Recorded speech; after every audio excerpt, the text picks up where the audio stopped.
welcome to Between the Posts 2025. We are here. I'm Tommy Javell. I'll be your host. I nearly got my own name wrong there. It's a beautiful start.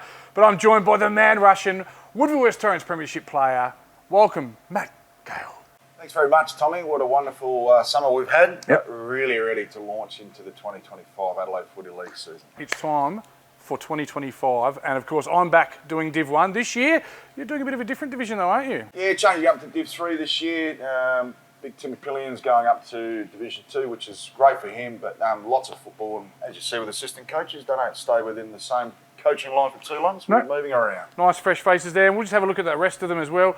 The encyclopedia, the human encyclopedia of Adelaide Footy League, Phil Hurden, will be in Div 4. Now, you're all going to fill in for Phil today because he's got some other commitments, of course, being pre-season. In Div 5, we've got Jack Banwell, and Div 6 and Div 7, the boy was so good last year, he's got two divisions, Jad Gosson. And last but certainly not least, our women's expert is Beck Northcott, superstar, who's currently in Northern Territory for their grand final. So we'll be trying to fill her shoes, but that woman knows so much about women's football. She sent us some notes, so hopefully we can do it some justice. Mate, it's going to be a huge year. Plenty of sponsors and some new sponsors, which is pretty exciting stuff. Yeah, we're down here at the Gully right now. The mochaccino's a delightful, wonderful range of a la carte meals. Brilliant beers across the bar, although we won't be touching any of those anytime shortly, but a wonderful facility. This place really has it all. You've got the patio, you've got the garden outside, indoor-outdoor, and it's family-friendly. It's even dog-friendly, the Gully, and they gave us a free coffee, so we're absolutely wrapped. Might hang around for a free schnitty and a pint, you know, I'm always keen on that. And thanks to all our great sponsors, and one of our great sponsors, of course, is Farmers Leap, Adam Jeffries, who's just sunning himself in Victoria at the Grand Prix, so I'll be filling in for him. But he is, of course, again, sponsoring the Coach of the Week and Coach of the Year. Please drink responsibly. Yes, that Farmers Leap's a good drop. Of course, the goals and marks of the week will be back. And one segment that proved very, very popular last year, Matt, was What Caught Our Eye. Each year we have some great prizes. Now, this is the big one to tell you all about. Our Player of the Year, last year, of course, was Abe Davis. He got a nice cash reward there. But this year, the Player of the Year receives a brand new, oh gee, I hope it's new. Wouldn't be second hand, would it?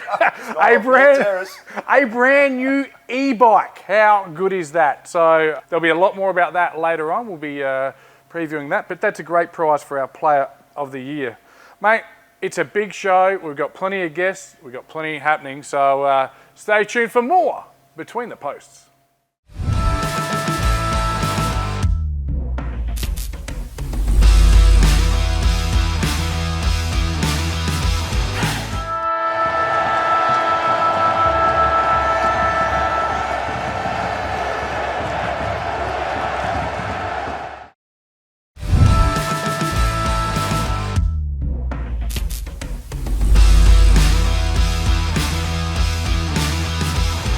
Between the Posts, it's time. The Division 1 report for 2025. Joined by Matt Gale. Thanks for joining me, mate. Thanks for having me, Tommy. We're really looking forward to the Division 1 analysis. As well, I've been spent all week studying it, mate. Just the 11 pages to get through, so we better get right into it, mate.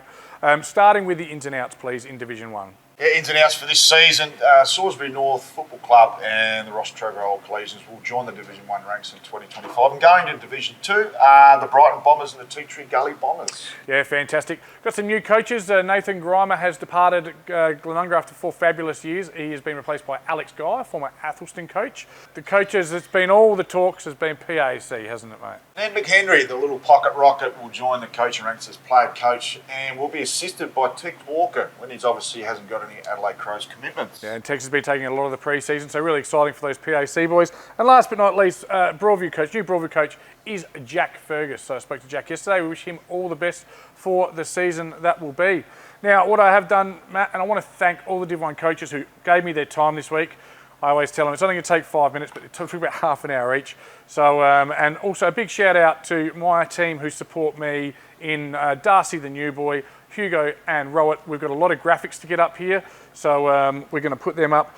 We're going to start with the mighty Port Districts, mate. Of course, last year's premier, despite only having 11.5 wins, still coached by Josh Ramsey, a new captain, Louis Sharrod. Let's start with their outs.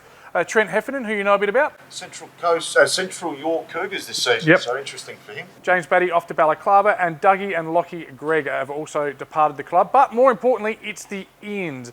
And from your old club where you won a premiership From Woodville West Torrens, two-time Premier Jack Ferns is a huge in for the Dizzies. Yeah, he's going to be a real stable down back for them and expect them to give them a real bit of biting in the defensive post. Yep. 194 centimetre Jordan Derizzi Tucker from WA, former Port District Junior. He'll be a valuable forward for them. Dom Denton from Thevenard. He's a male medalist and a key defender. They can bring in some talent. They've got a great junior program. So Dienhoff started in the season. He's elevated his game. Has been great. Hunter Carter as a mid forward. Harry Dwyer, who missed the grand final unfortunately. Nash Haynes, the 19-year-old back pocket. Ned Pilkington, he'll probably make his A-grade debut this year, and Hudson Angove has been released by the Eagles. All be great assets, and they do that really well, Port District. They implement the youth with the experience. Now, one of the questions I did ask all the coaches was, give us your pre-season snapshot, and 10 of them gave me the same answer. It's been good, Tom. That's fantastic. But they've increased their loads, they're doing match sim, and this is the quote of the whole segment for mine. Josh Ramsey will be ready for September. Ready for round one, ready for September. Glenunga, runner-up last year after a 17-1 season. Some of the outs, and we've talked about this in your other division. Tully Kennett gone to Pembroke. Alex Harron interstate. Bo Schwartz is in Darwin. Rula Kelly Mansell's retired, and Jack Matchett has gone to the York Peninsula. We don't focus on the outs, so it's the ins that excite us, and they've actually added some talent. So Cormac Dwyer from Spock, ex-Sturt, he's an inside mid. Ethan Smith, who we saw at Broadview last year, good midfielder. Eli Redmond, of course, brother of Mason from Millicent. Mitch Marini and Alex Marini from Adelaide Uni. So some good ins there. The youth from Glenunga, and they've got 800 juniors, so there's a bit to pick from. I'll just rip through them. Dan Thompson back from Nord. Eli Anders from Sturt under 18s. Fletcher Wiseman, who's probably not that young, but I expect him to go to the next level again. Tommy Calavasitis, that's right, I practiced that all morning. He's a young superstar. We saw him crash into Cooper Gaffney that game in a fantastic highlight. Well, would have hurt, but it was great to watch. Jesse Temmie, Tommy Michaelani. Now, this is a good one, obviously brother of Max. Tommy's probably in his early 20s. I coached Tommy 3 or 4 years ago.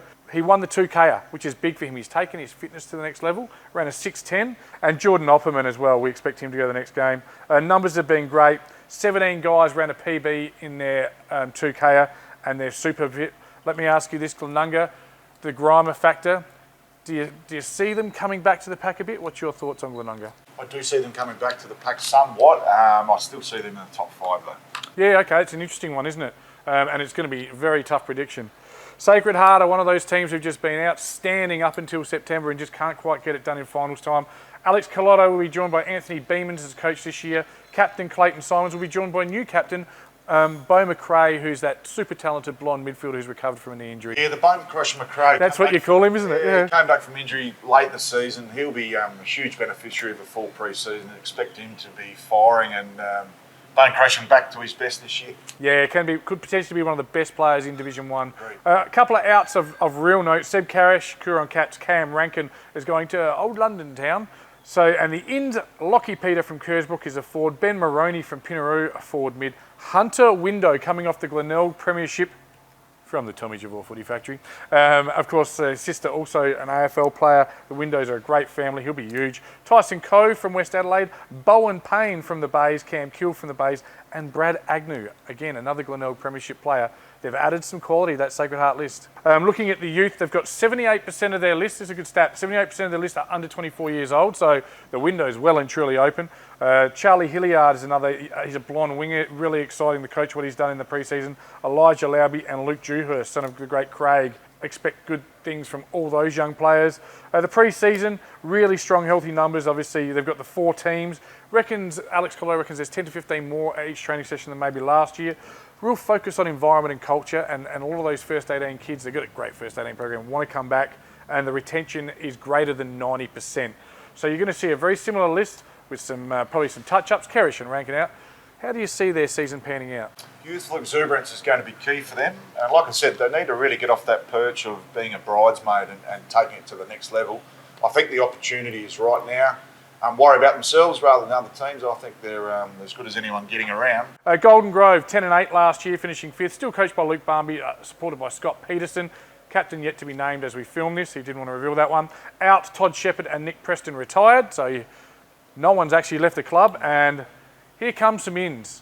Watch out for Golden Grove. I'll lead off with that. Liam Verity from Modbury, the big man who will graze the cage. Lamb Simon from North Adelaide, a defender. The Duke, Sammy Duke, returning, key defender, former Nord under-18 Premiership captain. Ollie Robinson, superstar from the Central's junior program, was at Greenies, led them to some flags. Dylan Pilkington from Gawler Central. Connor Hillcoat, didn't play in 2024, so he's liking in.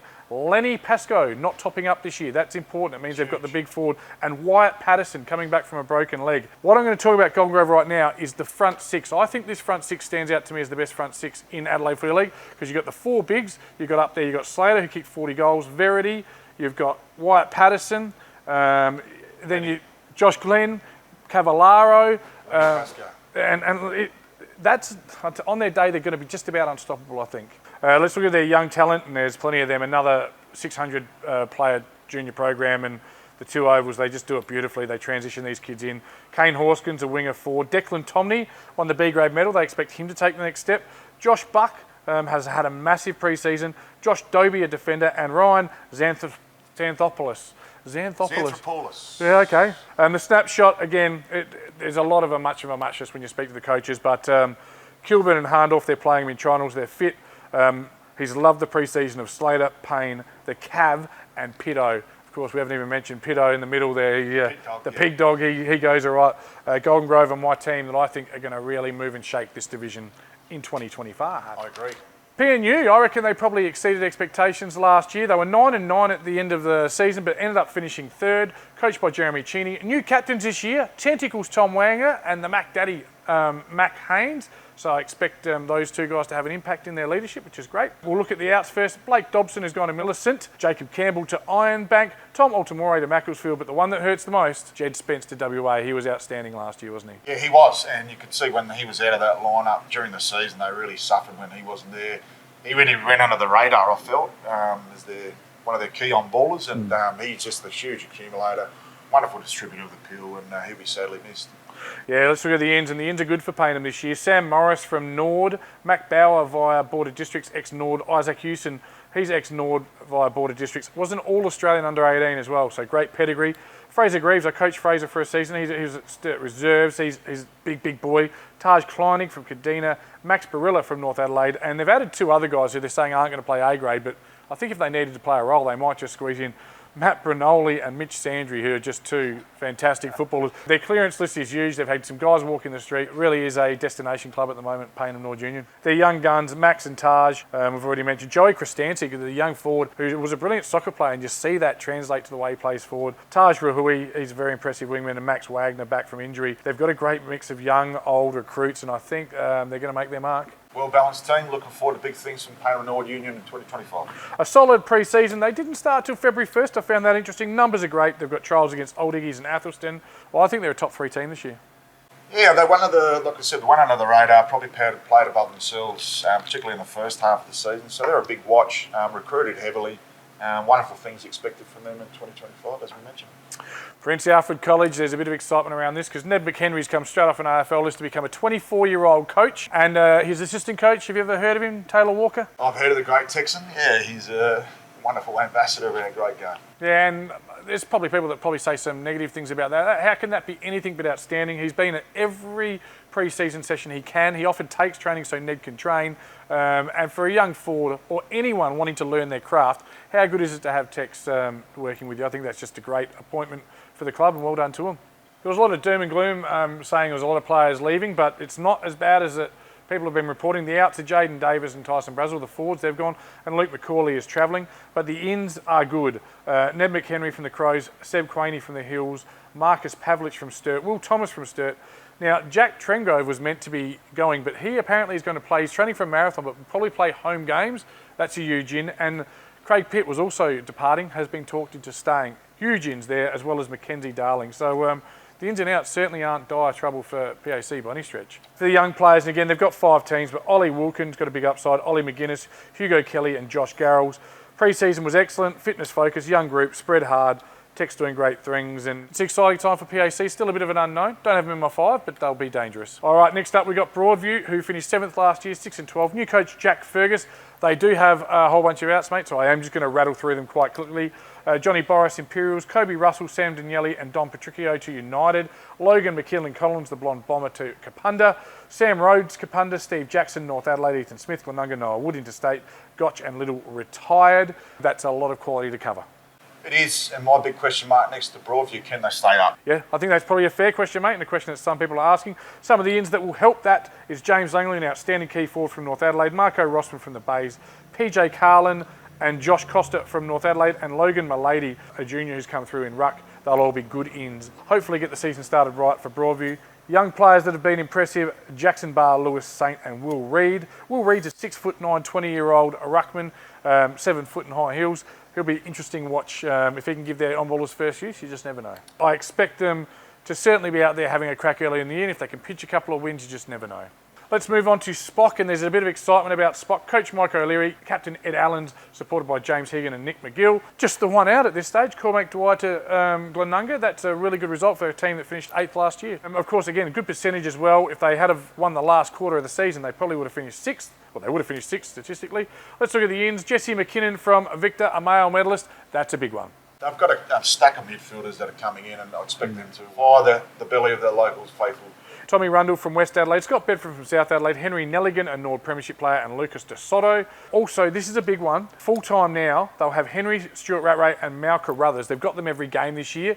That allows them to have some consistency and structure up around those wonderful players. Their midfield's going to be huge, and I expect that engine room to drive them forward towards the 5 in 2025. And haven't they got some work ahead of them to cover the loss and the retirement of arguably my favourite player of all time, the best Spock player to ever live, Jordan Lockwood.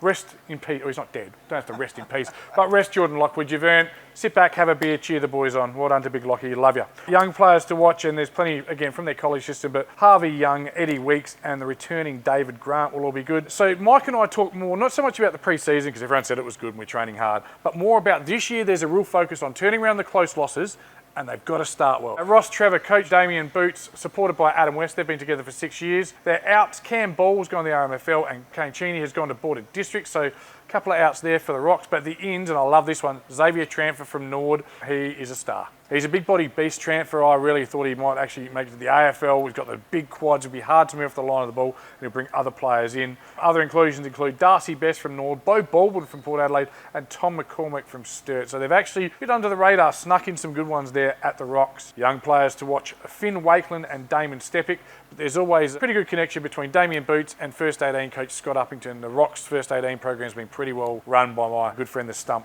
Plenty of trials. They've got 4 teams. They train at the college in the pre-season. It's going to be really hard to know how does it transition. We can't all make the 5. How will Ross Trevor go in 2025? I think it's a complete mystery, and their round 1 clash against PNU will be huge. And the last team we're going to look at in Division 1 is a team obviously I know a fair bit about. Been working behind the scenes for a few years at Salisbury North, and now working in a footy ops role. They were the runner-up last year after being 17-1, coached by Luke Hable, captain Geordie O'Brien, vice-captain Big Bob Russo. The Salisbury North Hawks are back in Division 1 after a 6-year hiatus. Let's have a look at the outs. Trav McIntyre unfortunately did his ACL in the GF. James Lonigan off with work. Isaiah Glancy to Angle Vale. Zach Graham to Brahma Lodge.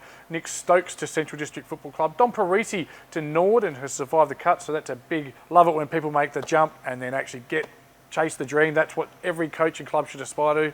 We call it de-recruiting. Send them off. Let them become everything they can be, and when they come back, they'll be even better. And Blake McFedrin, they won't see this year, who was outstanding in the grand final. He'll be at Centrals all year this year. The ins, there are a couple of decent ins, mate. Just quietly, whoever signed them did a good job there. Adam Deacon, he's a returning junior from Centrals, runner-up. He was the Central District Reserves best and fairest last year.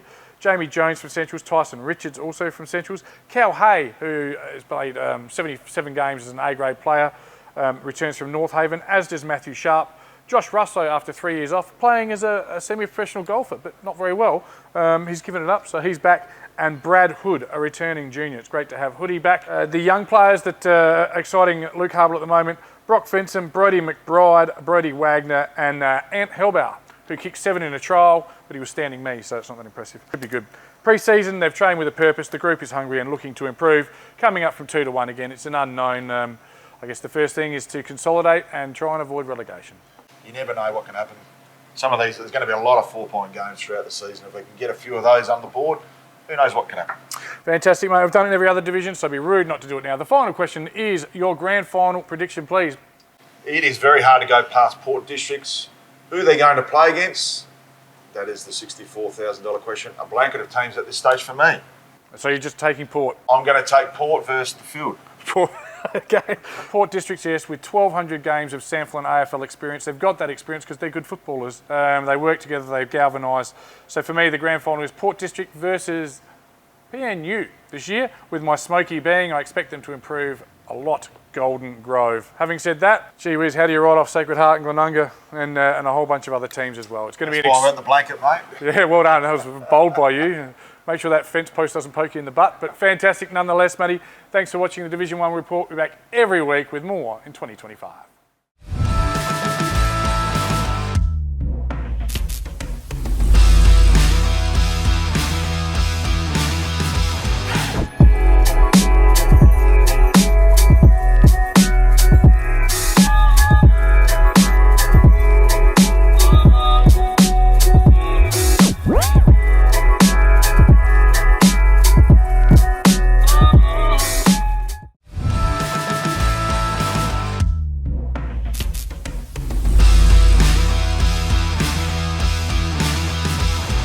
Welcome to Between the Post Women's Wrap time for season 2025. Now, Matt, obviously conspicuous by absence in the Northern Territory is Beck Northcott, but she sent you through some notes. We're going to have a real nice look at the BTR Division 1 Women's League and some of the ins and outs for the season. Beck will be back throughout the season though, so don't fear. You won't have to look at these ugly mugs for too long, ladies and gentlemen. So Matt, what do you got for us in Division 1? Yeah, thanks Baxter, and big thanks for allowing me to join the Division 1 BTR Excavations League for the Adelaide Footy League in 2025. Last year's premiers with Payneham Nord Union, who defeated Broadview in both the A grade and the B grade. Cracker of a grand final too, coming down to just a one goal there, and Payneham getting the chocolates. A very close all season, so it was good for Payneham to get up. New teams in 2025 is Happy Valley and Hectorville.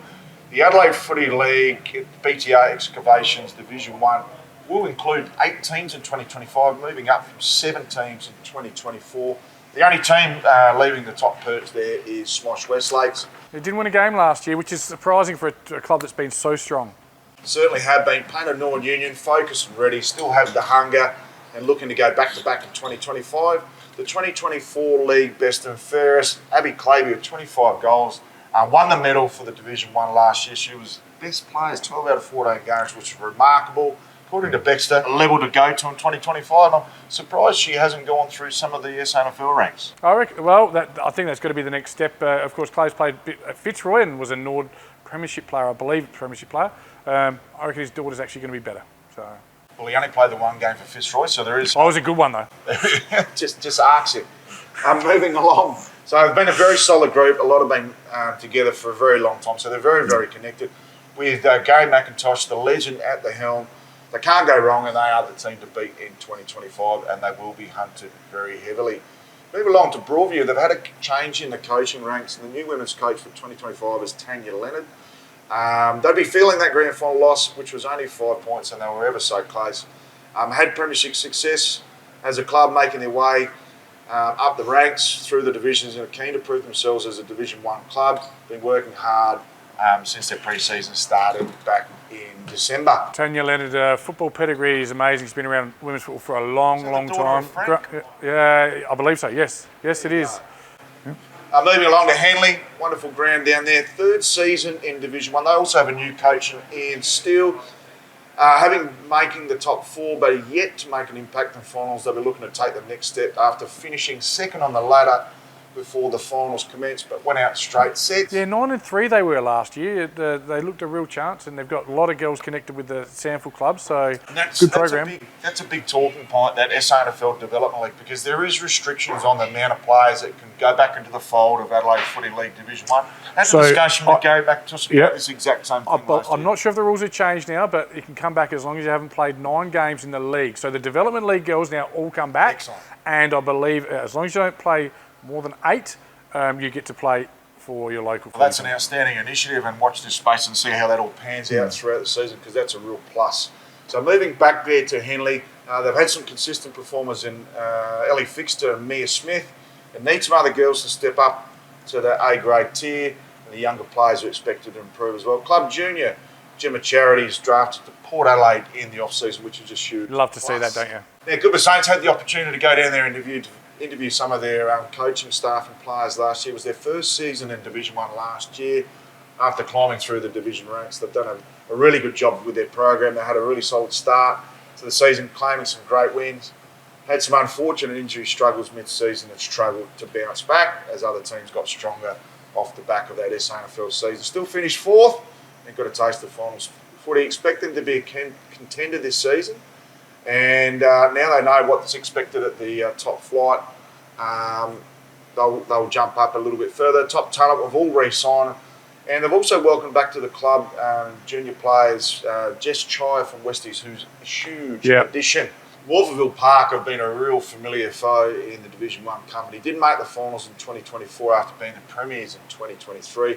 Huge turnover of players in 2024, retirements, time off for family. There's a lot of new faces and new blood finding their feet in senior footy. We know their history as a women's team and the success they've had. Surely they'll bounce back to finals ranks. A lot of solid re-signings in the off-seasons. Roos coming home, including 2023 Premiership captain Grace Smallcombe. Feels like they're building back up already, and they'll be around the mark. Golden Grove's second season in Division 1, whilst they finished 6th in 2024, more than held their own and picked up 5 wins. So it determines that they really do belong at the level. Richard Gray back as coach. They're building his team. Been working hard in pre-season since November, if everything going well for them as a club. Brand new facilities, strong juniors and girls at the SANFLW level. With hard work can only improve from last season's position as the foundations have already been laid. Happy Valley and Hectorville entered Division 1, fresh off their grand final battle in 2024, which saw the Vikings take out the premiership by 3 points. Happy Valley returned to Division 1 after a season off and fresh off their flag, continuing with premiership coach Wade Phillips. They've produced a lot of talented players who have gone into the South Adelaide system and will be aimed to make their mark and hold a position in Division 1. Yeah, 3 good ins as well for the Viking girls. Madison Bennett from Glenelg, Lily Jinks from South Adelaide and Emily Smith from South Adelaide all cleared to play for the Vikings this year. They'll be real assets to the team. Last team to focus on for the BTR Excavations Division 1 Adelaide Women's Footy League. It's a mouthful. It is an absolute mouthful. Don't get me to do it twice, Tommy. Hectorville is the last team we're going to focus on today. It's another team that have been building themselves up to the ranks of women's footy to get themselves into that position of joining Division 1. They'll be disappointed off the back of losing the grand final at Happy Valley by under a kick. They're looking to come back strong and start a successful campaign in Division 1. And we'll test them early, being their first taste in Division 1 company.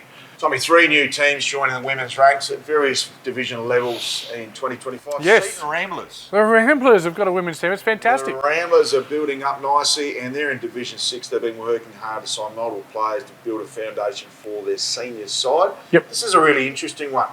We've got Spock and Wilderness teaming up to enter the league for the Wilderness Old Scholars. So that's an interesting concept, and I haven't seen too many teams tapping into old scholars, old collegiates.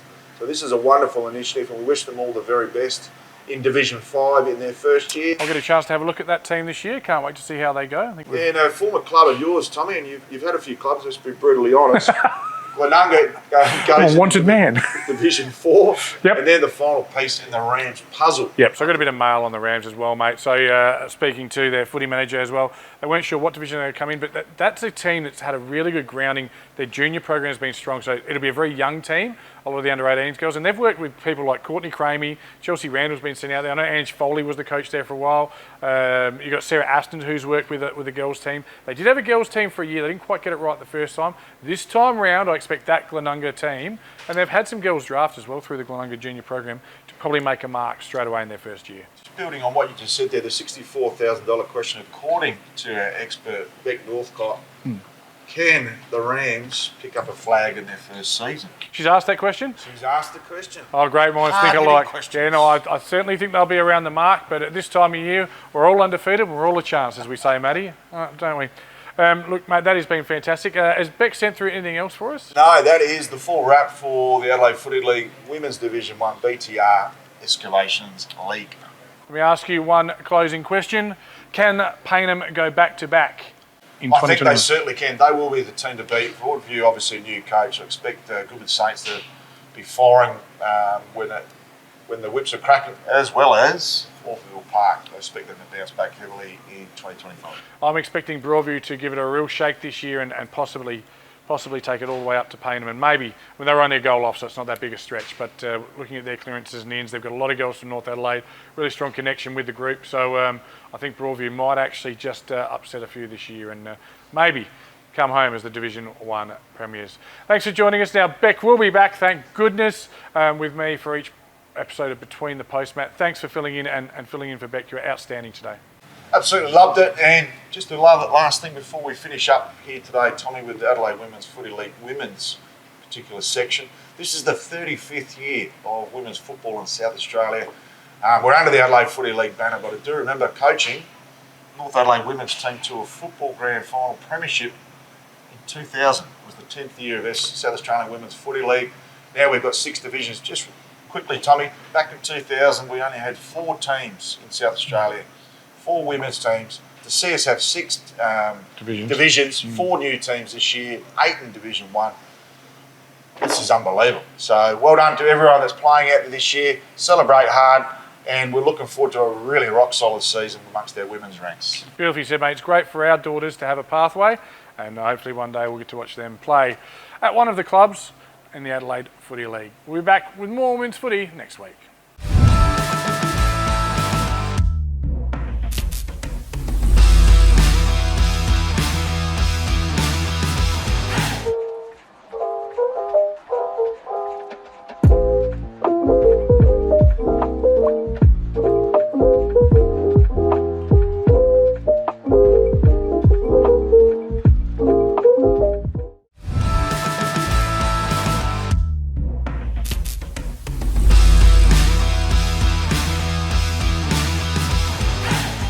DJ here with a Between the Posts exclusive, of course.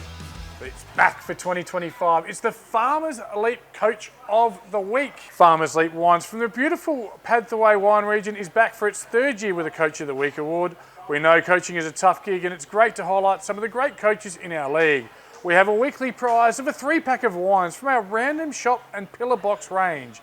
At the end of the season, we'll have a major prize for Coach of the Year. These will be nominated by our division experts, so look out for Farmers Elite wines at your local Thirsty Camels or Dan Murphy's liquor store. A huge thanks to Adam Jeffries and Farmers Elite Wines for your support of Between the Posts.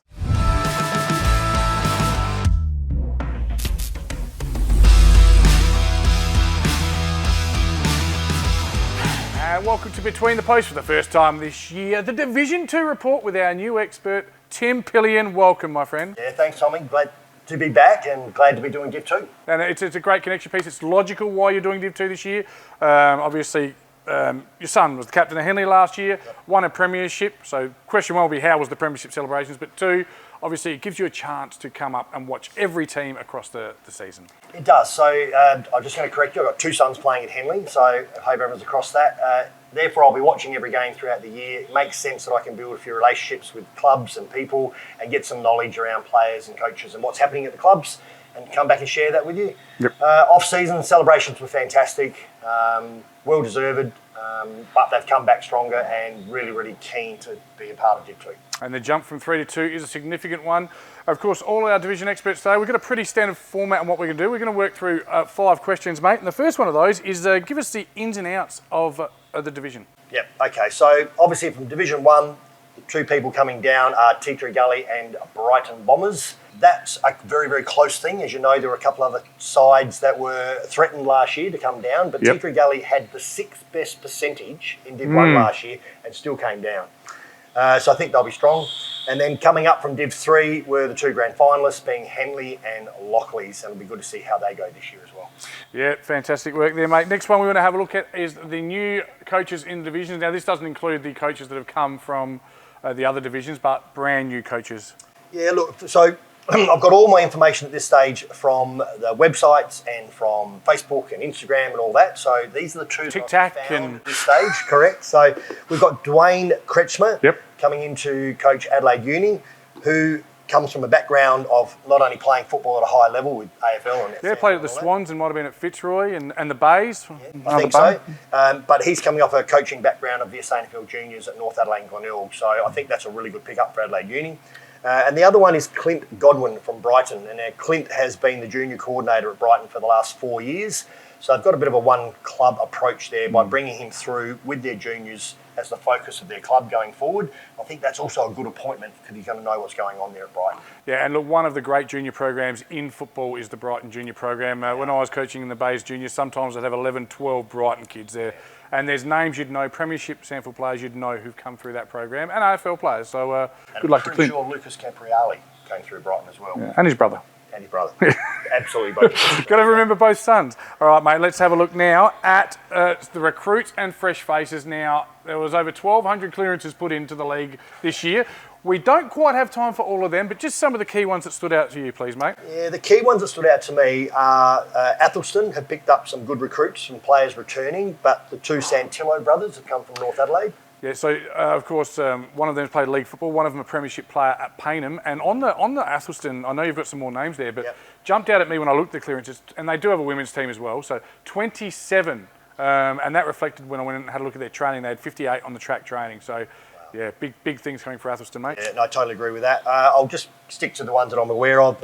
Flinders Park have picked up Luke Thompson, as you know, 20 games for the Crows and 56 SANFL games, 3-time premiership player. He'll be handy. Captain. I think he'll be handy. And still bumped into him the other day, super fit. Yeah. So he's going to be a good big pick-up for Flinders Park. Tea Tree Gully are the ones for me. They've got 3 players returning to their side from Alex McKay, Dylan Weaver, Ryan Spittle. I mean, all fantastic players.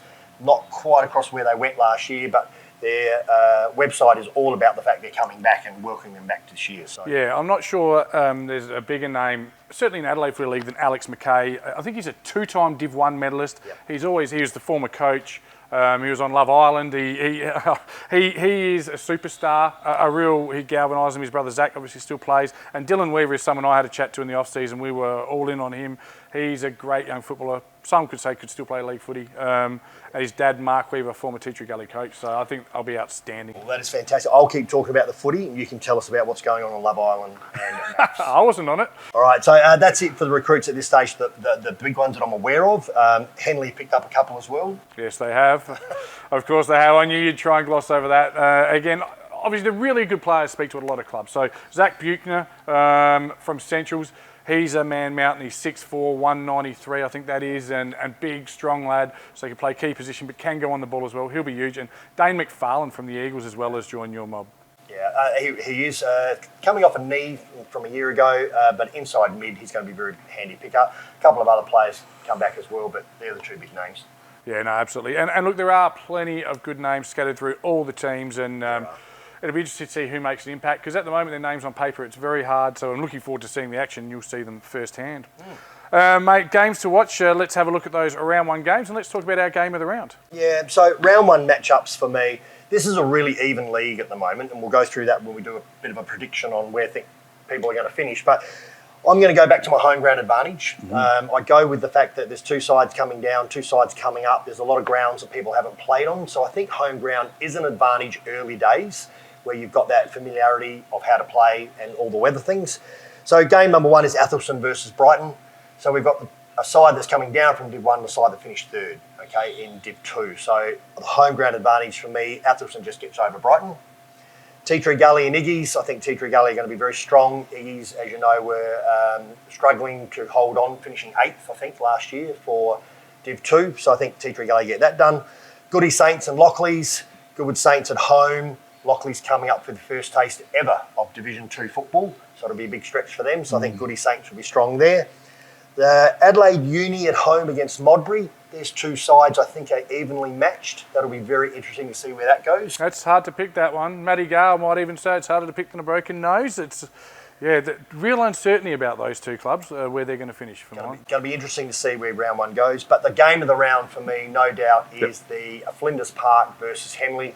2 local rivals again in the western suburbs. Haven't played A-grade against each other for a number of years. But I think that'll be the one that tells us where both clubs are set up for the season. Of course, Henley, as you have mentioned coming off a premiership. Flinders Park 4th last year, but very popular, in chat that Flinders Park are going to improve this year. So that is indeed game of the round and one to watch out for. I think so. Last but not least, mate, and I'm going to put you on the spot here, and this is fraught with danger.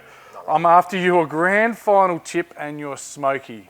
Grand final tips. Okay, so we're going with, I think, let's just go with the top 3. Okay. Top 3 for me that stand out in my eyes at this early stage with no background whatsoever. As you know, haven't seen a kick being kicked yet. I think Tea Tree Gully are going to be strong all year. They, just a good club. Everything they do coming down, I think they'll hurt and they'll want to get straight back up. I think Athelston finishing 3rd and with their recruits that they brought in this year will be very, very strong as well.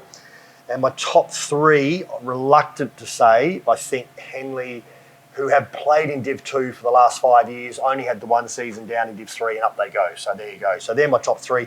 But throw a blanket over Flinders Park, throw a blanket over Goody Saints, Brighton, Modbury, you name it. The rest of them, Iggy's, Lockleys, Uni. So great. Yeah, I've got Tea Tree Gully and Henley with Athelston, or I don't trust them. I think they might possibly knock your mob out, but who knows? It's going to be a really exciting Division 2. You'll be joining us probably 5 or 6 times this year, mate, and we look forward. We thank you for your insight. Keep watching. We'll be back with more Between the Posts.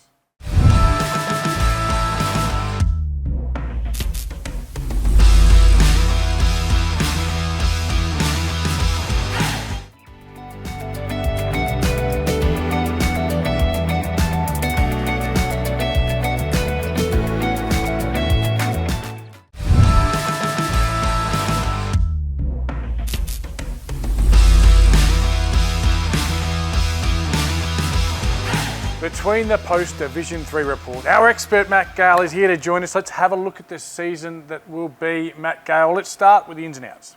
Okay, 9 news, Division 3 for this year. We've got the ins and outs. So last year's 2024 grand finals between Henley and Lockleys, 99 to 50. They'll obviously go into Division 2. Relegated to Division 4 with the Christian Brothers College Old Collegians and Smosh Westlakes. But promoted from Div 4, Kilburn and Westminster Old Scholars. And relegated from Division 2, Edwardstown and Foss Camden. Yeah, so a couple of things interesting for me that stand out. Kilburn going for 3 in a row. The Chicky Babes, they are in their 102nd year, I think it is. And Foss Camden, I've never seen them lower than Division 3. So how will they respond? That's one of the big questions we'll have a look at. But mate, there's plenty of new coaches in this division, isn't there? Certainly is. Mike Cheney at Hope Valley, Chad Simmons at Edwardstown after a winless season last year. Shane Baldock at Scotch. And Pembroke Old Scholars have signed up Sam Carruthers as their coach for the 2025 season. So a couple of jump out for me there. Hope Valley, who have lost a lot of players. It's fair to say they've lost some big names, and we're talking Puopolo, Min, Sandry, Brinoli. They're some good footballers. Mike Cheney will be up against it. Brother of Jeremy Cheney from Division 1's Paynham. We wish Mike all the best. And the other one, of course, Shane Baldock. Now, when you have a look at Shane Baldock, he looks like one man, and he knows this is coming. Matt Damon. He's a Matt Damon spitting image, especially in his younger age. Loves a purple cruiser, which is a bit strange from a coach, but that's what he's into. And he premiership coach at Kenilworth, Shane Baldy. Loves the media as well, so we'll no doubt catch up with him throughout the year and wish him all the best. Certainly will.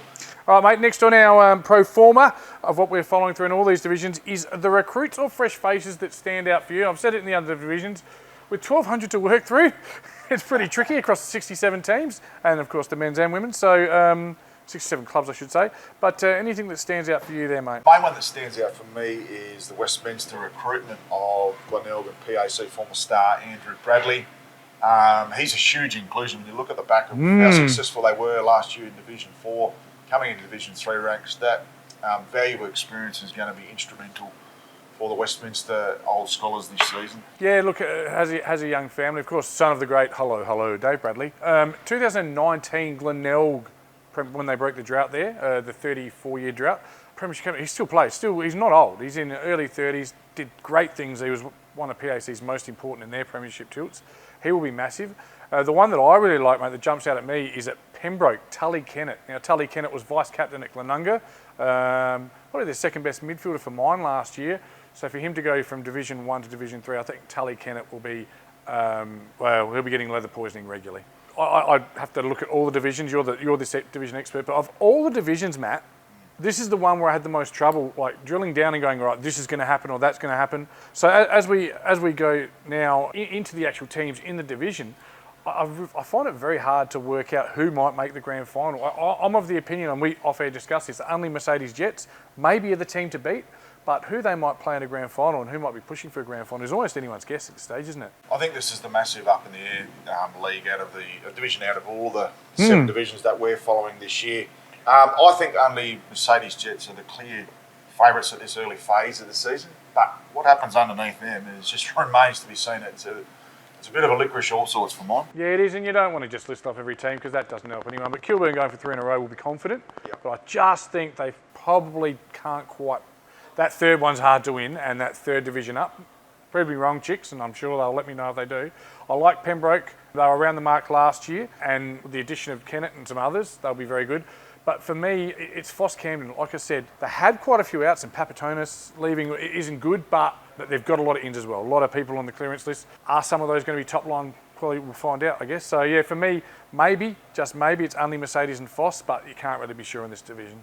Come grand final. Yeah, I'm going to say only Mercedes and potentially Everstown. I'm just, like I said, it's pretty difficult to predict. I've heard some rumblings around Seaton that they may nosedive slightly. So that's an interesting watch. Got plenty of new coaches. Almost half the Division 3 have got new coaches. So a lot of gelling will be a key facet, I think, in the first month of the season of the 9 News Division 3. Yeah, it's interesting, isn't it? Seaton will be fit. Darren Mead will have the highest of fitness and training standards. And I'd expect them to actually go okay, Seaton. But, I mean, they can't all fit in the 5, so time will tell. Well, as you saw last year, there were 7 teams trying to fit into the 5, all with pretty healthy percentage as well, right even down to the 9th team in the division. So it's really up in the air. It is a watch this space. We suspect that the only Mercedes Jets are the team to beat in the 9 News Division 3 for 2025. Let's have a very quick look at round 1, where Scotch playing Edwardstown. Seaton Ramblers will find out a bit when they take on only Mercedes Jets, Foss Camden and North Haven, Hope Valley and Kilburn, Pembroke and Westminster. The game of the round that I've selected is indeed at the Skull Cave. It's Foss Camden, relegated. North Haven, who were 5th last year, had a few good years and certainly have been coming up the divisions. Your thoughts on that game, mate? Foss Camden at home should get the chocolates here. North Haven, plenty of experience, been around the mark for quite some time. It's just a real huge watch this space on Foss Camden because that could be the real mover and shaker. I think you've got them up at the upper echelon of the competition. I'm suspecting that could go either way, but at the same time, that's a huge game first. Round 1, it's a 4-pointer, straight off the cuff, which is huge. And look, mate, across the 7 divisions, I'll absolutely get something wrong, really badly wrong. Not shockingly wrong, hopefully, but who knows? In this division, I don't think there's any one of the 10 teams where I go, they simply can't be there when the whips are cracking. This time of the year, they're all undefeated and they're all the shafts, mate. Fantastic. Matt, thanks for joining us. You'll be joining us throughout the year on Division 3, and we look forward to your wonderful insight. Thank you very much, Tommy, and great to join you for the 9 News Division 3 for 2025, the Adelaide Footy League, Dart Fish and Filming Footy. We'll be back with more Between the Posts.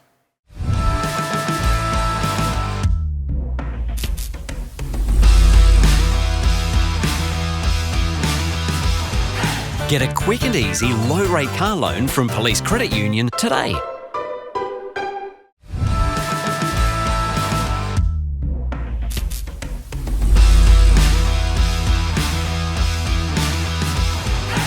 And welcome to Between the Posts, the division for pre-season wrap. Normally joined by Phil Herden, but filling in today the very good-looking Matt Gale. Thanks, Matty. Thanks for letting me join you, and thanks to Phil, who will be covering the Police Credit Union Division 4 throughout the season.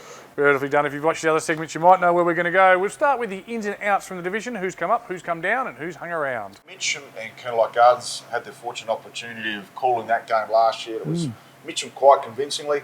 Relegated Division 3 is the Christian Brothers Old Collegians and Smosh Westlates. Yeah, interesting one there. Obviously, plenty to talk about in this division. Gazer. Maybe this year they might just amaze you because down in Div 4, haven't seen them in Div 4 before. You know, we're talking about a team that was the Div 1 Premier in 2011 under Nathan Granger, and the band is back together, those familiar names, familiar families. So exciting to see Gazer. I think they're going to bounce back. But let's start with the new coaches, and there is a few in this division. Certainly is. Carl Harris taking over the Christian Brothers Old Christian Brothers College. He's come from Division 1 at Sacred Heart, where obviously did great things supporting Alex Collotto. So that's a big in. He is a former CBC scholar, I think you'd call it. So yeah, nothing strange there. Jets Cross have recruited Jed Pfeiffer as their head coach for the 2025 season. Just a bit on Jed, mate, because I know Jed personally through the same swimming centre. But Jed was a former Jets Cross player, went and applied his craft at Payneham. He did some coaching and was at Hope Valley. He's done some coaching around the place. Was a Salisbury North B grade coach, and now, of course, is taking on the reins at Jets Cross and pretty excited about it. Hectorville have appointed Phil Neagle as their coach for the 2025 season.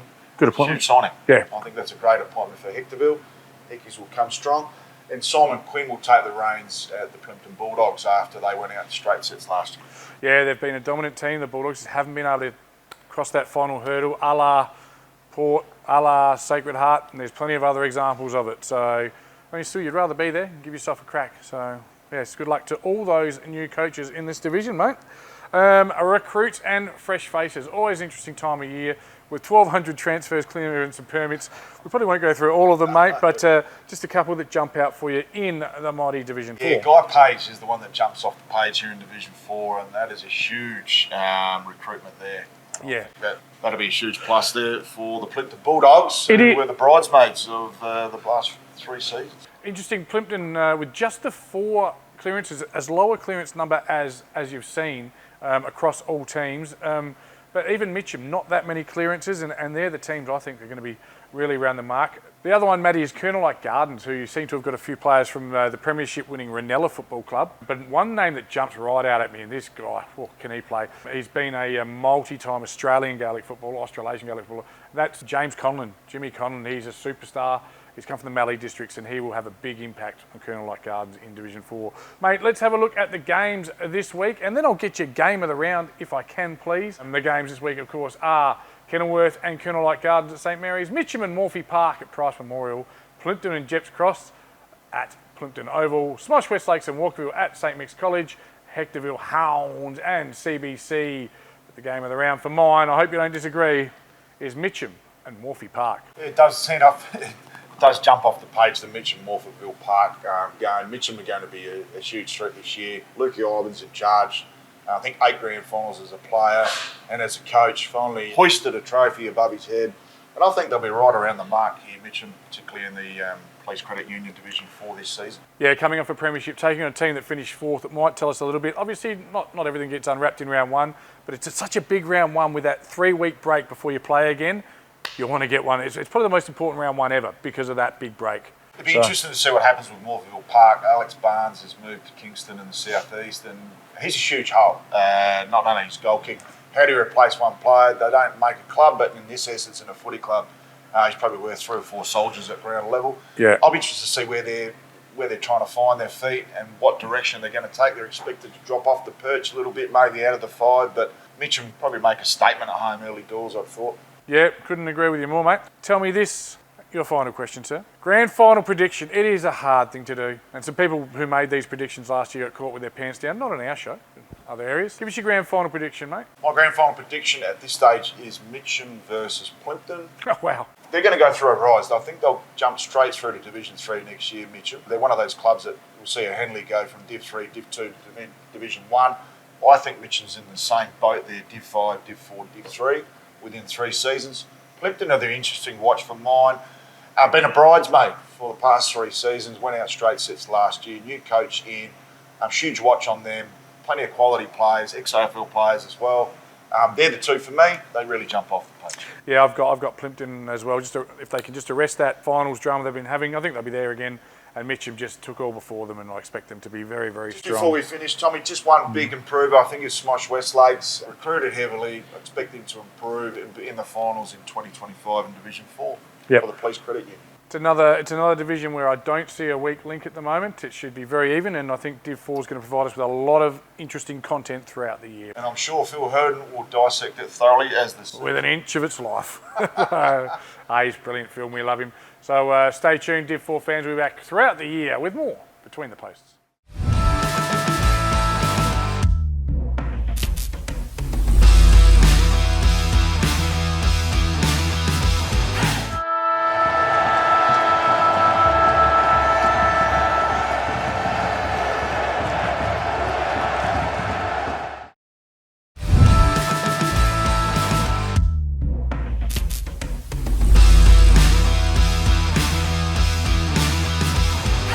And welcome to Between the Posts Division 5 2025 with our brand new expert. Welcome, Jack Bamwell.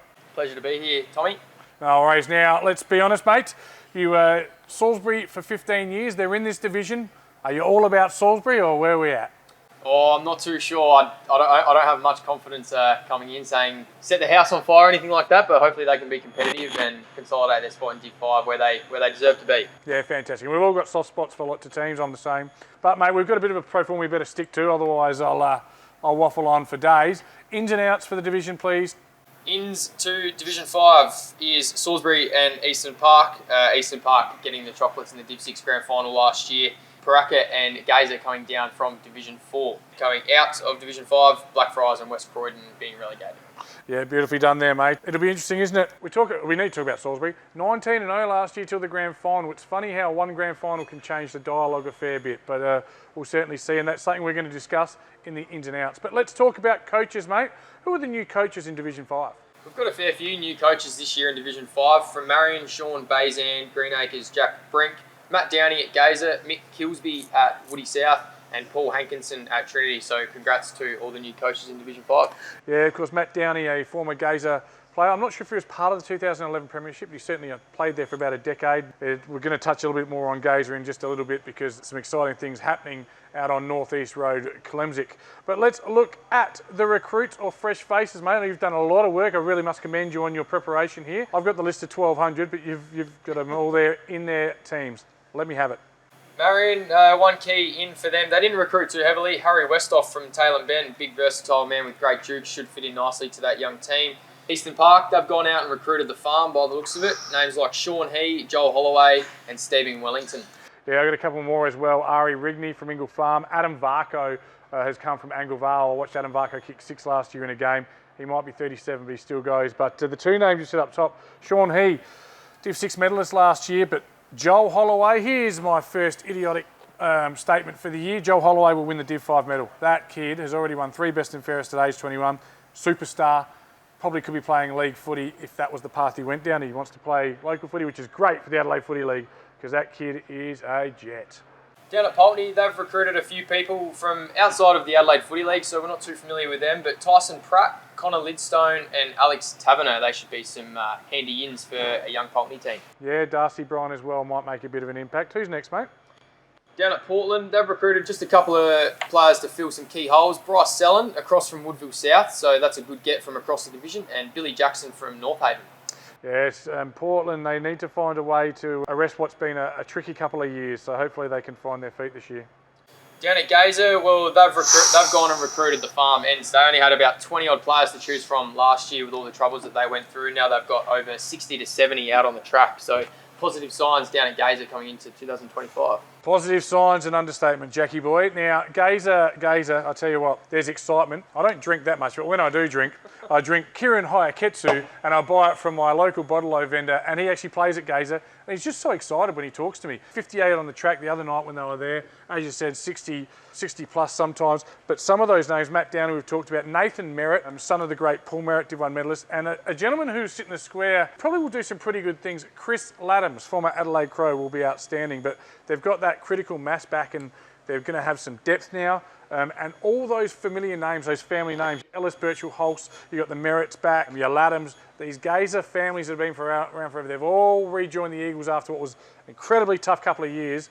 And we'll talk more again about Gazer later. I'm excited about what's in the future for the Eagles. There's been a few list movements down at Salisbury over the off-season, ins and outs. The main one I can see here is Stephen Tahana from the Crows top-up, and he was signed at Broadview in Div 1 last year. So when he's not required in the sample for the Adelaide Footy Club, he will be playing for the Magpies. Would be a huge asset. Again, plenty on the clearance list. It's going to be interesting to see how that correlates to success. Coming off a 19-0 season, I expect good things from them, but they have lost 4 or 5 good players from their grand final side. So jury's still out on Salisbury. It'll be an interesting watch. Yeah, definitely. There's been a major development and focus in playing the kids down at Salisbury over the last couple of years. 8 to 10 blokes across the last couple of seasons, under 18, getting exposure to senior footy, most of that in the A grade. So hopefully with natural growth from these young kids and a smart coach in Brett Joseph at the helm, hopefully they can stay competitive and hopefully get a few upsets and stay in Division 5. I know you'll be hoping they do, mate. Certainly. At Paraka, by my former coach, Scott Sandercock, second year at the helm. They've got Alex Lim, Lachlan Jean and Adam Heath coming across from Golden Grove. They'll be very handy ins at Division 5. They were on the fringes of Division 1 reserves and Division 1 A grade, so they're probably just at the right level for Division 5, and I expect them to be very, very handy recruits for Scott and Paraka. Yes, the home of a dozen light towers, Paraka at the moment. Also Brad Batten, a good in. They need to just stabilise. Coming down from Division 4, we hope for their sake they can. Not too much list movement happening down at Greenacres this off-season. They've maintained their squad from last year and they've just added a couple of key cogs. So Ryan Marshall from Golden Grove, he's had a couple of years out from footy and with business, but he's coming back and he's a half-back flanker. He's impressed over the summer. Riley Slater, centre half forward from Modbury, apparently training the house down. Well done on the great new facilities at Greenacres as well. The new club rooms are up, so that will only help their plight to stay up in Division 5.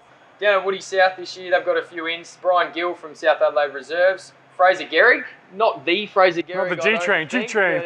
Apparently he's been nicknamed the G-Train, and rightly so. And Lachlan Cahill from out at United in the Country League there. Interesting to see how the Cats go. And last but not least, mate, is Trinity Old Scholars. Trinity, they've recruited a few guys from around the area, South Gawler, Williston and the like, so they'll be more than handy. They just missed out on finals, had a few good upsets last year. There'll be enough there for them to be competitive and potentially play finals, I think. Yeah, there's a real mix and real blend about their recruits. I'm uncertain if Caden Baxter is joining him. He did get cleared, but I believe he's been going back to Virginia. He's an outstanding young footballer. As many as 15 potential new players, so very much a watch, wait and see on that one there. All right, mate, let's have a look at our games for round one as the great man Darcy, the new producer, second best new person I've worked with today behind you, mate. But we've got Marion and Paraka at Marion Sports Ground.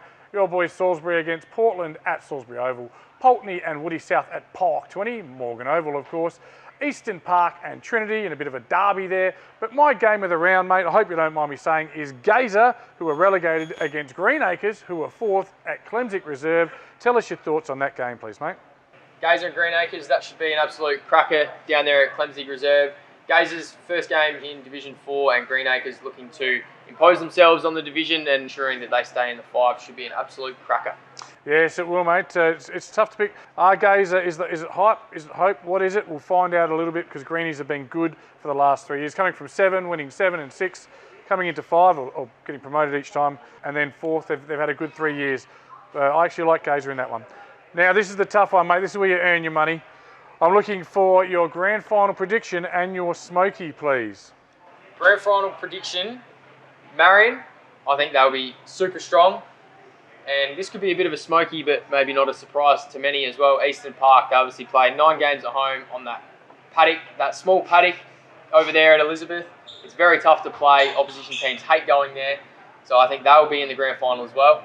Throw a blanket over Greenacres, and a potential smoky could be Gazer coming down with their rebuilt and revitalised club. They could be another strong chance in Division 5. Yeah, interesting points there. Of course, Dwight Reserve at Eastern Park, I think it's a sand base, so it's a bit of a tricky ground. Always a tough day out at Eastern Park, and I've got them making the grand final with Marion, which I think is what you said.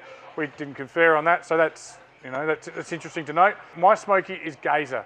It's just so hard to read, but if you're getting 60 on the track, you'd suggest the best 21 of them should be able to put up some pretty good football this year, and they've got some quality coming back. And really interested to see what Chris Adams does this year. I still think in Div 5, someone of that ilk and experience, good on ground level, could really have an impact. Jack, you've been absolutely outstanding in your first ever effort. A couple of outtakes, but we enjoyed them. Most of them were my fault.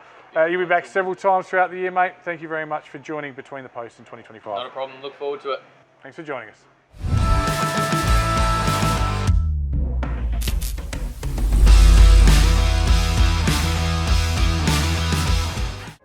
Do you belong in a role that drives you? In a community that makes you proud? In a team that brings out your best? You belong in blue. Apply for a career with South Australia Police.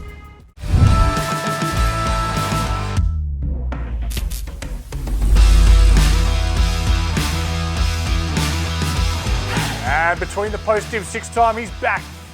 You're that good, mate. We had to re-employ you. It is great to have you, Jad Gosson. Welcome for 2025. Yes, very happy to be here. Always love doing the Between the Posts show and very excited for a big year of footy. You made some amazing calls last year. You picked the game that Elizabeth would win. You had a really good year, mate, with your predictions and your analysis. So I look forward to seeing how we marry up on ours. Obviously, I do the analysis with you. So let's start with the ins and outs for the Division of 6, please. Yeah, so Division 6, Villy's Bakery sponsoring that one, thanks to them. New teams in Division, relegated from Division 5, of course, Blackfriars, Old Scholars and West Croydon, and promoted from Division 7, Para Hills, who came up as the premiers, and Sullivan Beach, Lonsdale. Yeah, interesting. It's always interesting to see how these new teams fare. Have we got any new coaches in this division this year, mate? Yeah, quite a few new coaches. Both the coaches and the players going through their socials to find out, so hopefully they're quite accurate based on that. Adelaide Lutheran, they have Joe Duffield, former assistant at Paraka and Norwood. Blackfriars, Old Scholars, Wyatt McKinnon. Fitzroy, Nathan Rayner is going to be a player coach, so a bit of work for him to do. Ingle Farm, Clyde Rigney, Para Hills, Linton Power, and West Croydon, of course, Brian Curtis. Yeah, it's interesting to see Para Hills with a new coach after Forbes won the flag, but he had to go away for work, so that's understandable. Yeah, and as you said, plenty of changes and rearranges in Div 6, and all those coaches will be very keen to make their mark. Now, I know you scour the socials and you work very hard on all this, mate, but any major names that you've picked up on, or new recruits for the various teams? Yeah, so Fitzroy had quite a bit of information on their socials, which was good. Matty Wanganeen from West Croydon to Fitzroy. Tyrell Sigroy from North Haven to Fitzroy, and Scott Dawson Modbury to Fitzroy. 6'5", centre-half forward. So looking forward to seeing him take a lot of marks and kick some big goals, hopefully. Yeah, always handy. I've sort of kind of focused a little bit. I've mentioned it a few times if you're watching the whole show, but I've got the clearance list. There's 1,200 names, clearances and permanents and all that. Ingle Farmer picked up quite a few. 3 blokes from Virginia who I had a look at last year. Quasi Amoa, Kirk Hill and Wade Lack. It'll be interesting to see what sort of roles they play. They've picked up players from Athelston. Barley Thompson from Eastern Park could be very good. It is very hard to work out just how big an impact some of these recruits will have. The other team, as you said, Fitzroy have again, they've got quite a few recruits, but quite a few of their juniors have been elevated as well. They've been growing that junior program, so it'll be interesting to see just how they play out. Who will be the biggest recruit in Div 6? It is hard to work out and hard to know. Mate, there are plenty of games to watch, but let's have a look at the games in round 1, because such an important round 1 with essentially a 3-week break between round 1 and round 2. Yeah, for sure. And Division 6 last year was very close. It was probably the most viewed, most watched division in the Adelaide Foot League. Yeah. Maybe besides Div 1, but with the Elizabeth stuff going on, them finally winning a game, and just how good the quality of footy was out of Division 6, you'd be shocked. So definitely, if you're out there, go and watch round 1. It's going to be a very good one. We'll go through quickly some of the fixtures. Yeah, well, a team that'll be desperate to bounce back after a horrendous previous year was West Croydon, and they host Houghton in round 1. I think Houghton will be too strong for mine, Jad. Yeah, same. Houghton, have the same group of players for the last few years. I think they're going to be too good there. This next one's pure guesswork on my behalf, mate, because Adelaide Lutheran taking on Rosewater at the South Parklands. Your thoughts on that one? Yeah, both teams have been Div 6 since I've been covering it, so a few years now, and they can try and push for those final spots, so both of them will probably be around the same mark. A win here, obviously, will be massive. And the local derby between Fitzroy and Blackfriars. So many of these players have played for each other, and so many Blackfriars students play for Fitzroy, being so close. It's a Sam Johnson sports ground. For me, though, I think you've got two teams at opposite ends of their trajectory. I think Fitzroy will be too strong. O'Sullivan's Beach coming up from Division 7 against St Paul's. Yeah, exactly. O'Sullivan Beach just missed out on the premiership last year. They have a good team. They have a few players who maybe on the older end, but they're still very handy players. I think they'll be a good game as well. St Paul's won a final last year, so they'll be pushing for similar this year. Yeah, your tip? I reckon that's hard to tip, that one. Yeah, that's hard to tip. I'll go with Sullivan Beach just because it's at their home and they're the new team in the division. They'll be keen for that one, maybe a little bit more motivated to find a way to win. I'm expecting big things from St Paul's this year. I think they're going to be in the mix. I'm going to take St Paul's in an upset. Riley Hendricks and the team, Peter Pudney to have a big impact from the start and get the chocolates. But our game of the round, mate, how can you go past? Last year's premiers, Para Hills, taking on local rivals. These two clubs are about 2 kilometres away from each other. Ingle Farm at the Paddocks. What a day to be alive, Division 6 football. Who's your thoughts? Game, yeah, huge game for Division 6. Straight off the bat, round 1, straight into it, Para Hills, Ingle Farm. Of course, as you mentioned, Para Hills premiers last year in Division 7. Ingle Farm finished 4th, only by percentage last year, so nearing that top 3 and very strong team. I'll go Para Hills again, just that new season bounce, but it's going to be very tricky to call. Yeah, I think the matchup between Docky Bruv, Cam Sandico and Shane Hansen, the 100-goal Centurion, is going to be absolutely crucial to the outcome of this one. They hold into less than 4. Ingle Farm win. I'll take the Farmers in a tight one just, which brings us to the toughest part of all. the part where, well, some other journalists from other companies looked silly, but we didn't because we nailed it last year, Jad. Yes. I'm after your grand final prediction and your Smoky. Easy. So for me, I've got Para Hills versus Fitzroy in that grand final. Yeah, we've mentioned it throughout. They're both really strong teams, recruited well. Smokies, Ingle Farm, I think them and Para Hills could switch for that grand final spot. Fitzroy, I think, will be strong. But yeah, that's my Smoky. I've got Ingle Farm taking on Fitzroy in the grand final with Para Hills as my Smoky. And the one I don't quite trust yet, being an old scholar, I don't trust you yet, St. Paul's, but give me a reason to believe and I will. But you can't tip them all. So Ingle Farm and Fitzroy for me. Jad, it has been simply outstanding. We'll see you throughout the year, and you've been so good in Div 6 last year. You're here for 2 divisions, so stay tuned for some Jad Gosson in Div 7. We'll be back with more Between the Posts.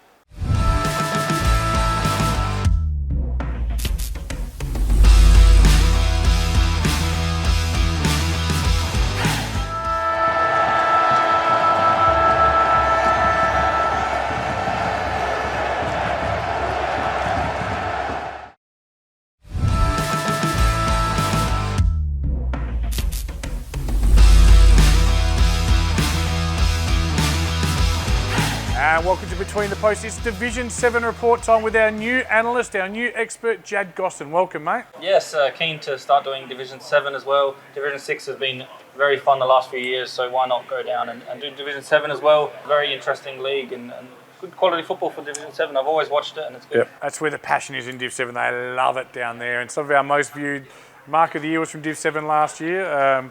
Riggers from OSB. So, yeah, it's exciting. Let's have a look, mate. Let's start with the ins and outs for Division 7. Obviously, no one coming up. There is no Div 8. So, the ins, please. So, going down from Division 6 this year was Central United and Elizabeth, of course, probably one of the most talked about teams in the whole Adelaide Footy League. They'll be, we'll see how they go. We'll get into that with our predictions later. Yeah, and of course, leaving was the grand finalists of last year, Para Hills and OSB. Mate, any new coaches in this division? Yeah, so new coaches for Brahma Lodge, they have Matt Lethal Lee, Central United, Ivan Sylvie, and Elizabeth, Darren Cotter. Fantastic, mate. So all of those coaches will be certainly looking to make an impact. Now, recruits. There is a bit of movement in the station. In Division 7, it's really hard to know. I've got some mail on my grand finals, why I think they're going to make grand finals because of the way they've recruited, but give us some of the key ins for this division. Yeah, so we'll start off with Brahma Lodge. They have Trent Payne, a returning player, 2012 A-grade Premiership player, and BNF same year in that 2012 year. And last year, Division 6 Premier with Eastern Park, so going down back to help out his team in Brahma Lodge. Yeah, so been there a long time. He knows the club well. The other big in is Zach Graham back to Brahma Lodge. He's going to be a key in as well. Now, Zach, what letter does he have in the middle of his name? Zachariah? Apparently a Q. He has a beautiful little Q in there. Now, Zach played some Div 1 A grade last year at Salisbury North. Spent a bit of time in the country as well. He should really, really dominate Division 7. A Q in his name because he asks questions of the defence. That's what I say. Oh, very good. Jad's doing material. We'll move on. Keep going, mate. Who else? Okay. Next one I've got is Flinders Uni. They've got Tom Clemlau in defence. On his socials, so got all of these off their socials, they've described him as a defensive beast, which is always handy. Yeah, good. Always handy to have a defensive beast there. For Mitchell Park, they've had some good ins as well from what I could see. Matt Tassel won the BNF in 2023 for them, so best on ground, best and fairest then. Moved to Melbourne for a year and playing for the Caulfield Bears in the Southern Football and Netball League. Got their reserves BNF as well, so just collects BNFs every year, this guy, and going to be a big in. The other one I like, Macha. He's at Mitchell Park, of course, joining them as well. Paynham Jr. and plays basketball for the NBL 1, so a great athlete all around and definitely going to be a hand inclusion, very athletic type. Might be the type of guy we could potentially see for Mark of the Year. You just never know. Start with Elizabeth, who had such a difficult year last year, winning the one game, of course, but there's a group of 4 lads who've come from Angle Vale. Now, I mention these because I've coached them so I can speak to their quality. All highly credentialed Central District juniors, and last year part of Angle Vale's grand final team. Geordie Campbell will win the goal kicking this year. So there you go, you heard that here first. Jai Bunker, silly haircuts, beautiful footballer. And Waylon Casey, who was a Crows Academy player, very, very good footballer. John McConnell also in the mix. I really expect those 4 to have a real impact in the Elizabeth season. The other one is Hackham. I like what Hackham have done. Really strong year last year, but they've added 3 players from Brighton's Div 1 club, the Brighton Div 1 club. Translating Div 1, Div 7, they should really have a positive impact. But the one that's been getting all the talk is Matt Spenceley. I expect him to have a huge impact. He's from Southern Flinders, and he will give Hackham a lot of impetus throughout the season. All right, mate. Have you got a game of the round for us in Division 7? Yeah, so we'll go through and quickly look at the fixtures for Division 7 first. In round 1, Brahma Lodge versus Mawson Lakes, Smithfield versus Elizabeth, Central United versus Mitchell Park. The game of the round for me, I'll go through with Hackham and Flinders University. Third and fourth last year on the ladder, both looking obviously to start the year strong and try and get that win so they can go one further and a bit higher up in the final spots. Who's your tip, mate? I'll go with Hackham just as some of the things you mentioned, they're going to be strong. They're going to look for a big win in their first game and also with those new recruits just shining down there in Hackham. Yeah, I think you're spot on there, mate. Hackham for mine will be too strong. I expect them to hit the ground running. Again, I'm on them with their socials as well. They're training really hard. They've got good numbers. They've got a women's team. They're a really well-run club. I had the pleasure of emceeing their best and fairest last year. A lot of great characters, including, of course, the irrepressible, the unstoppable, the multi-time medalist, Luke Allen. I promised him I'd never do it again. That's the last time. The other game, just of interest as well, these guys are so close geographically, but Smithfield versus Elizabeth, I think that's going to tell a really important tale of the season. Have I overestimated just how good Elizabeth are going to be? Can Smithfield get that sugar hit from new coach, with which Mark Pod's all the best? It's going to be really interesting to see. Two teams I've got probably finishing at opposite ends of the table, but Smithfield are going to strike. They've got 3 weeks off. They must strike in round 1. It's going to be really, really interesting to see how that one pans out. Your thoughts on that one? Yeah, I agree. Obviously, both teams had a struggling last year, a bit of a difficult season. It's going to be interesting to see how big that gap is, if there is a gap at all. So yeah, it's going to be very interesting. I'll keep an eye on that result for sure. No worries, mate. Last but not least, and this is where we can get made to look silly, but generally we were okay in this area. Grand final prediction and Smoky, mate. Yeah, for me, I've gone Hackham and Central United in the grand final. So Central United, one of those relegated teams, I think they'll have a strong year. Hackham, we've talked about them already. For my Smoky, Brahma Lodge might be an interesting one. They've recruited well off what I could see. Trent Payne is going to be big, Zach Graham's going to be big, so I've gone for them as a Smoky. Might be a bit too much smoke there, but hopefully for their sake they can try and push up and try to make the grand final. Bit too much smoke on the Smoky. You've got me almost believing. I didn't have Brahma Lodge in the mix, but you have a look at the clearance in the list, and I think there's some good additions there. My grand final is Hackham versus Elizabeth, with my Smoky Central United. Why Central United? 16 clearance ins. Tyson Hugo come across from Virginia. Isaac Poole, unsure if he has been cleared, but he certainly put a clearance in. If Isaac Poole plays, super talented young Indigenous footballer. Speed to burn, loves to bounce the ball, and would be very effective in Division 7. But yeah, I'll take Hackham for mine. I think they'll be too strong for everyone this year. Beautifully done, mate. You've been outstanding as always. We look forward to hearing you throughout the year from Div 7. It is a great place to watch and play football, isn't it? Yeah. Can't wait to get more involved with Division 7, see more games and check out the results every week and talk about them, analyse them here on this show. And the best place to watch and look at Div 7 is, of course, on Between the Posts.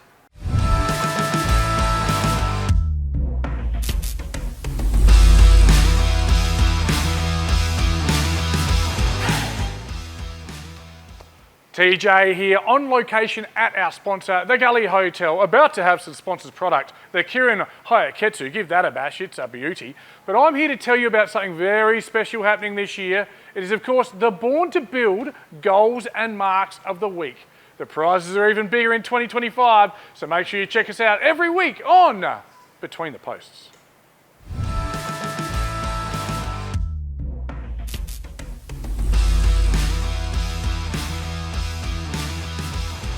Hi folks, Tony Neal here for Between the Posts with thanks to Custom by ORTC, and I tell you what, we have some news for you. We are in the High Five e-bike store in the city, and I'm joined by the two-time Player of the Year winner, Abe Davis. First of all, welcome Abe. Thank you for having me. Abe, we are standing in front of this magnificent e-bike. You wouldn't believe it. This is the prize that the Player of the Year wins this year. How do you think you'd go strapping yourself onto one of these e-bikes, Abe? Oh, I think the issue for me is going to be finding a helmet that fits. But apart from that, I think I could have a fair bit of fun on one of these things. So, I'll tell you what, mate, we're going to put you on it and have a little bit of a ride around. It is a sensational prize as well, folks. If you go onto social media and you like and or share with High Five e-bikes, there's another bike up for grabs as well. So 2 prizes, Abe. So you and a very cherished viewer out there can go bike riding together. I've got to worry about trying to win the thing first. But if we get that far, then yeah, let's go for a spin. No, magnificent, Abe. I know we're looking forward to seeing you out on the ground very shortly as well. So there we are, folks. High Five e-bikes cannot wrap this up enough. We've had a wander around the shop. It's fantastic. We've met the staff. They are absolutely sensational. A great place to come into and have a look around. They will fit you out with a bike of needs or, well, Abe, it could be this one here. And let's get you on this and have a little bit of a ride. How are you feeling about things? A little bit intrepid or are you ready to go? Are you talking about the bike or footy? No, the bike, mate. No, it looks exciting. Hopefully I don't do anything too dumb on it, but let's stop asking questions and have a spin. All right, Abe, let's get you on it. There we are, folks. How exciting. Thank you very much to High Five e-bikes.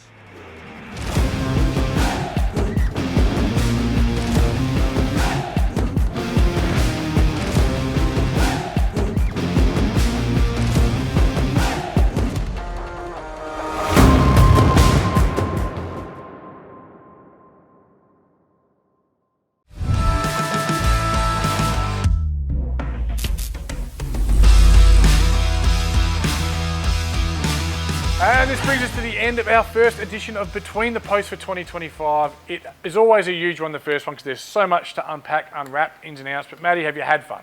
Absolutely delightful morning spent with you, Tommy. So it's been a tremendous morning. Really looking forward to getting our teeth into the 2025 football season. Thanks to our production team. Thanks to all the guests who've come on and supported me and the show. Obviously, our wonderful sponsors, who you can see, are great. So special mention as well today. We're at the Gully Hotel. You're just about to tuck into a medium rare steak with mushroom, aren't you? Well, you and I do love our palmies. We might have to have a little crack on the way out. Oh, you never know. But make sure you stay tuned every week. It's going to be an exciting year. There's so much to see. There's prizes, there's marks, there's goals. We've got it all on Between the Posts.